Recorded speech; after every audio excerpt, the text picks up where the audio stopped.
Week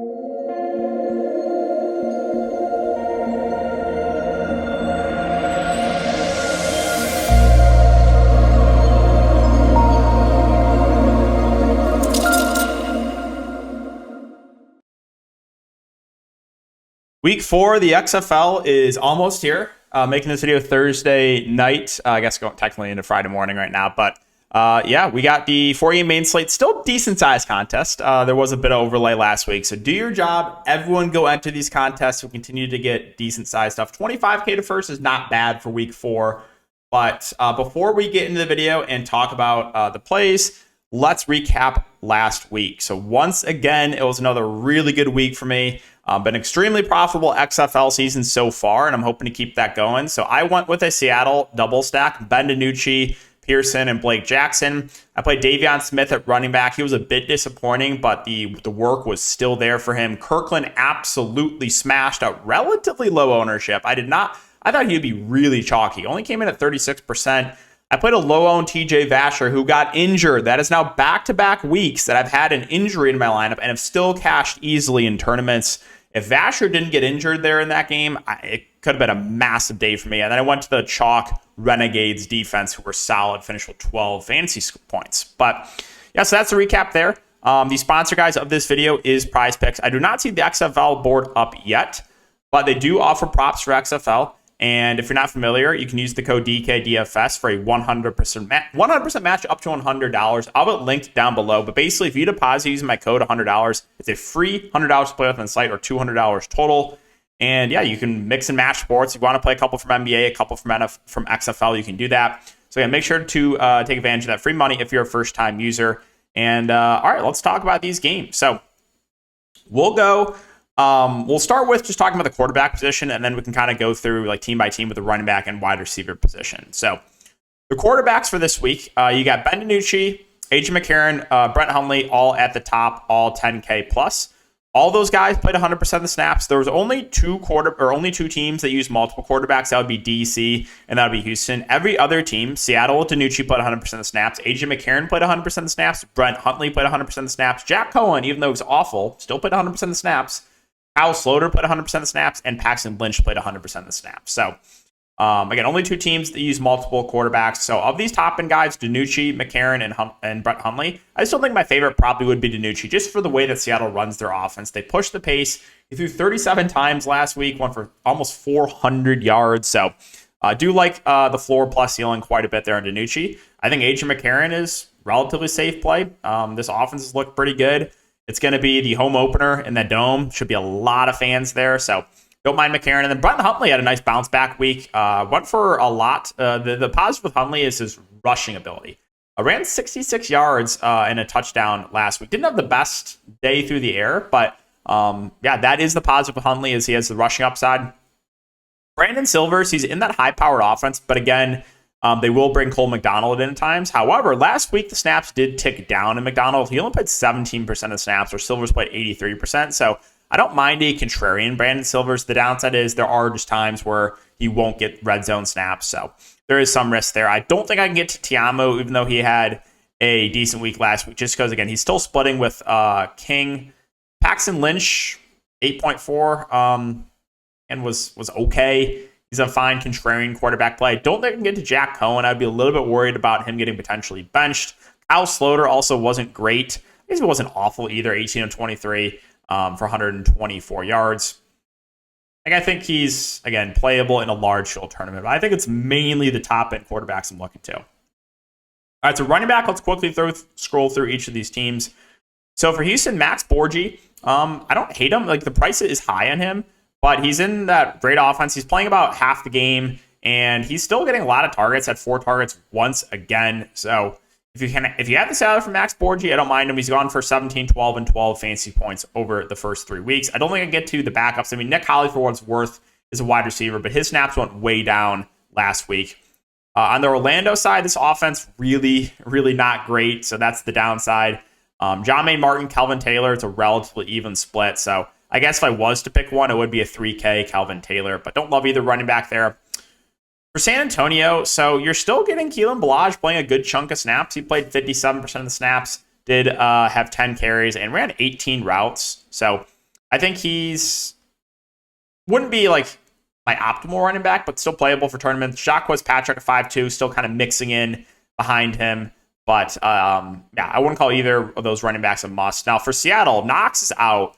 We got to keep an eye on the status of Ellison. I believe he's going to play, but we'll monitor that. And last week, he played a lot of snaps for Seattle. Played 63% of the snaps. Now, didn't have a target, but did run 12 routes at 17 carries. The backup was TJ Hammonds, who played 16% of snaps, had 2 carries, and ran 6 routes. So if Ellison's healthy, I think he looks like one of the better running back plays on the board. If not, we can look to a really cheap TJ Hammonds, who would then stand out as a phenomenal play. Arlington, Davion Smith, once again, had a really good workload. 77% of the snaps, 18 carries, 19 routes. I think he's one of the best running back plays on the board. He didn't do a ton with those, with that workload, which I was a little bit tilted about because I had him. But yeah, I think Davion Smith looks really good. I'm not going to mess with either of the backups. St. Louis, Brian Hill came back and got kind of bell cow duties. Played almost 80% of snaps, ran 33 routes, had 11 carries. Only 6.6K. Also, really, really like Brian Hill. Not going to mess with the backups. For Vegas, you have Abram Smith, played 69% of the snaps. Raquel Armstead played 41% of the snaps. So you're still seeing some Armstead, but Abram Smith getting, I got Abram Smith and Rod Smith mixed up. So talking about Vegas here, the Vegas running backs, I don't think I can get to. Sorry, we're going to talk about DC in a sec. Yeah, Vegas runs 3 running backs. All 3 mix in. I'm going to stay away. On the DC side, this is what I was meant to talk about with Abram Smith and Raquel Armstead. I think both are playable. Abram Smith has the higher ceiling, should get more carries. But a 4.3K Armstead who's playing like close to 50% of the snaps, I think you can utilize him as a punt play. All right, so let's move on to wide receiver. Quickly scroll through each of these teams. So for Houston, it's the top 2 guys that really stand out as good plays once again. This team pushes the pace, and they play 2 guys the majority of the game, that being Burnett and that being Kirkland. So it was Kirkland that had a big week last week, but Burnett's still playing a lot. He had the big week 1. I like both the Houston receivers a good amount. I don't know if there's anyone else I love. Travell Harris played the next most. He played 56% of the snaps. So I guess if I was to pick one, it probably would be him at 5'3". Putnam and Bird both were sub 50% of the snaps. They're more just dart throws in tournaments. On the Orlando side, so Orlando for the wide receivers, I mean, 3 guys did play 70+% of the snaps, that being Rambo, Eli Rogers, and Lance Lenoir. The production wasn't really there. Like, you're still seeing a lot of work for Rambo. He's just not doing much with it. Eli Rogers did play a good chunk. He's only 3.1K. I don't hate him as a punt play. You kind of do need a couple cheap guys today or this week because DraftKings actually made it a little bit more difficult for you to build out your roster. So Rodgers, then you have a 3K Lance Lenoir who played 76% of the snaps. So Lenoir and Eli Rogers, if we get similar snaps for them again, I think they're viable punt plays. Cody Lattimore is listed as a tight end. He's one of the few tight ends that actually is heavily involved. He played 3/4 of the game, ran 29 routes, had 6 catches and 8 targets. I think he stands out as a really good play in the mid-range. He's been their top option in the receiving game.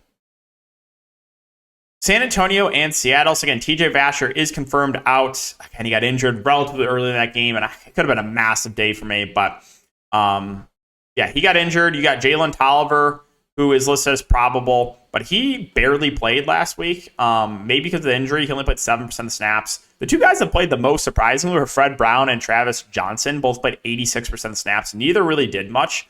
Fred Brown's 3.2. Johnson, whatever, is 3.4. So they're playable. Everyone thought Robertson was going to play a lot because of the previous week. He barely played. He only played 25% of the snaps. So if we go off last week, it's got to be Johnson and Fred Brown that you look to. And then Alize Mack is another tight end that is heavily involved. He played over 3/4 of the game, 3 catches and 4 targets. He is only 3.2K. Seattle is a team you need some exposure to, in my opinion, just the way that they run their offense. They're going to go really up-tempo fast, and you're seeing 4 wide receivers play a good chunk of the game. Pearson played 85% of snaps, 99% for Blake Jackson, 65% for Browns legend Josh Gordon, who had a massive week, and Jordan Vesey played 72% of the snaps. Juwan Green actually mixed in for 56% of the snaps. They're just running 4 wide receivers the entire game. We saw the huge game from Josh Gordon. I have no issue if you want to pay that salary for him. Pearson and Jackson playing in the slot. playing close to 100% of the snaps. They have a relatively high floor and high ceiling. I think both look really good at their price points. I don't hate Jordan Vesey. Again, he's still playing a good chunk of the game. He's the cheapest by far at only 4.2K. And he did have Juwan Green mix in a decent amount too, played over half the game. So Green and Vesey, at their price points, I don't think are awful punt plays. You're going to need at least one of these guys, one cheap guy. So they're definitely in consideration for me.